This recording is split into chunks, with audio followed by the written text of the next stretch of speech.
Suami mesum ini mengerikan. Untuk membuktikan cintanya pada istrinya, dia mengeluarkan pistol dan menembakkan 3 tembakan ke otak. Ketakutan, istrinya Mary berlutut dan memohon belas kasihan. Kemudian dia pamer ke dokter. Hanya mereka yang mempertaruhkan nyawanya yang layak untuk dicintai. Tapi yang tidak diharapkan pria dan Mary adalah, dokter bahkan mengambil pistol di tanah dan mengarahkannya ke dirinya sendiri. Dokter mengejek pria, tindakan mengancam cinta seseorang dengan hidupmu. Memalukan. Kemudian dia memeluk MA dan melarikan diri ke sini.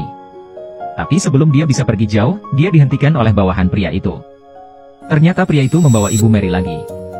Gunakan ini untuk mengancam Mary agar kembali padanya. Maria tidak punya cara. Ibu selalu menjadi kelemahannya. Dia hanya bisa dengan kejam meninggalkan dokter lagi. Datanglah ke villa yang menakutkan ini. Dokter yang pulang juga mengerti. Ingin benar-benar menyelamatkan Mary. Ibu Mary harus dibawa keluar. Jika tidak, Anda tidak akan pernah bisa benar-benar menyingkirkan pelaku kekerasan dalam rumah tangga. Tetapi dokter mengalami masalah pada hari kedua. Sejumlah besar wartawan datang ke rumah sakit, mengklaim bahwa seseorang melaporkan Anda karena membuat catatan medis. Beberapa pasien memiliki gejala sisa yang serius setelah operasi plastik. Beberapa orang bahkan menggantung spanduk di pintu masuk rumah sakit. Salahkan rumah sakit berhati hitam ini. Dokter mengerti. Beginilah cara seorang pelaku kekerasan dalam rumah tangga membalas dendam pada dirinya sendiri. Tapi dia tidak peduli. Yang harus dia lakukan sekarang adalah menyelamatkan Mary. Pada saat yang sama, Mary juga ada di TV. Melihat dokter dikepung oleh sejumlah besar wartawan. Dia menyalahkan dirinya sendiri karena merusak masa depan dokter. Tapi Mary tidak menyerah. Dia menemukan cara untuk melarikan diri dari pria itu. Dia memasang kamera di bawah artboard. Semua pengalaman kekerasan dalam rumah tangga seorang pria terhadapnya tercatat. Untuk mengirim bukti, dia menyembunyikan kartu memori di sebuah lukisan dan menitipkan teman-temannya untuk menjual lukisan ke museum seni. Dokter yang menerima lukisan itu melihat bahwa itu adalah Morning Glory. Dia langsung mengerti. Mary mengirim semacam pesan untuk dirinya sendiri. Tapi dokter belajar sepanjang malam. Saya masih tidak mengerti apa artinya. Dan Maria ada di sini. Pria kekerasan dalam rumah tangga menemukannya sebagai ahli bedah plastik baru. Dalam perjalanan ke rumah sakit, dokter akhirnya menemukan petunjuk dalam lukisan itu.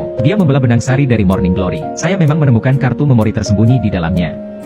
Dan isinya persis apa yang bisa. Bukti utama kekerasan dalam rumah tangga.